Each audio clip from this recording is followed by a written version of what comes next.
దట్టమైన అడవిలోన సిలికలాది గుట్టం గుట్ట మీద చెట్టు కింద నాగులోరి పుట్టం పుట్ట మీద పురుల మధ్య నిండు పసి గుట్టు తల్లి సమ్మక్క సక్కనైన రూపాన నిండు ఏగు సొక్కై వెలుగుతున్నదంట కరువు కాటకాలతోని తల్లడిల్లె ప్రాంతమంత గమ్మని రాకతోటి కొత్త సిగురు తొడిగనంట తండ్రి కోయ దూరమేడరాజు ఇంట తల్లిలాగా కోయ కొండు అమ్మవై వెలిసనంట మేడారం గడ్డ మీద మేడరాజు బిడ్డ తల్లి సమ్మక్క కడుపు పంట సాహసాన మేటి తల్లి సారక్క మేడారం గడ్డ మీద మేడరాజు బిడ్డ తల్లి సమ్మక్క కడుపు పంట సాహసాన మేటి తల్లి సారక్క.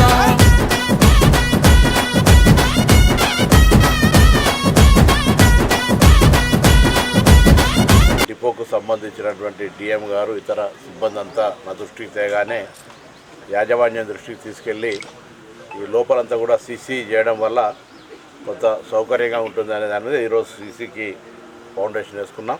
పక్క సారలమ్మ జాతర ఏర్పాట్లలో భాగంగా ఆర్టీసీ కూడా ఉత్తర తెలంగాణలోని 51 బస్టాండ్ల నుండి దాదాపు 4000 పైన బస్సుల్ని సమ్మక్క సారలక్క స్టార్ట్ చేసింది. ఈరోజు హుస్నాబాద్ నుంచి కూడా మరి బస్సును లాంఛనంగా ప్రారంభించాం.